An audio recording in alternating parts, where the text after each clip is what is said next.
उत्तर प्रदेश राज्य महिला आयोग की उपाध्यक्ष अपर्णा यादव ने राजनीतिक बयानों पर अपनी बेबाक राय रखने के साथ ही जिला अस्पताल का निरीक्षण किया और मरीजों से मिलकर स्वास्थ्य सुविधाओं के बारे में जानकारी ली।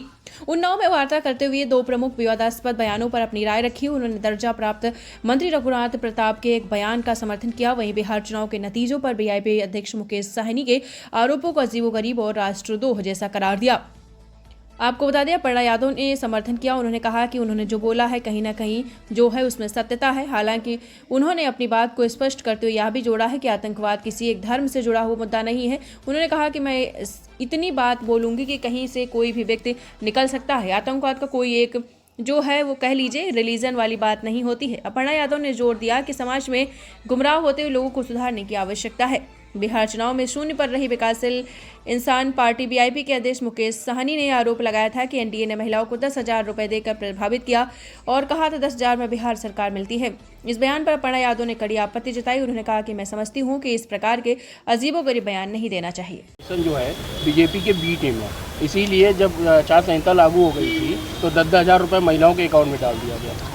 मैं समझती हूँ कि इस प्रकार के अजीबोगरीब बयान नहीं देने चाहिए। इलेक्शन कमीशन देश की ऐसी लोकतांत्रिक व्यवस्था को मेंटेन करने वाली सर्वप्रथम ऑर्गेनाइजेशन है और ऐसी ऑर्गेनाइजेशन के बारे में कहना भी राष्ट्रद्रोह जैसा है।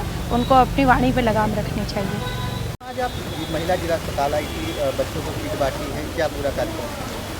हमारे यहाँ हमारे स्टेट में उत्तर प्रदेश में आदरणीय मुख्यमंत्री जी की तरफ से कन्या सुमंगला योजना चलाई जाती है, जिसके तहत जो है बच्चियों को जो है 25,000 रुपये मिलते हैं। और पहले जिस तरह से ये समाज में कुप्रथा थी कि लड़की होना कोई अच्छी बात नहीं है और जिस प्रकार से हमारे समाज में पितृ प्रधानता थी, तो उसको ये ख़त्म करने का एक बहुत ही नया इनिशिएटिव है।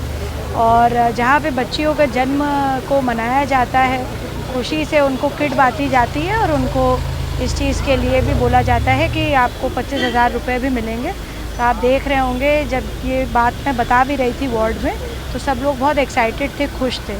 और कहीं ना कहीं हमारी बेटी आत्मनिर्भर बने, स्वावलंबी बने, एक ऐसी बच्ची बने जो पढ़ लिख करके हमारे देश का, प्रदेश का नाम रोशन कर सके। इसके पीछे यही सोच है। राजा प्रताप सिंह ने कहा है मस्जिद एमयू और मदरसों से आतंकी निकलते, इस पर क्या करेंगे? ये उन्होंने जो बोला है कहीं ना कहीं जो है इसमें सत्यता है।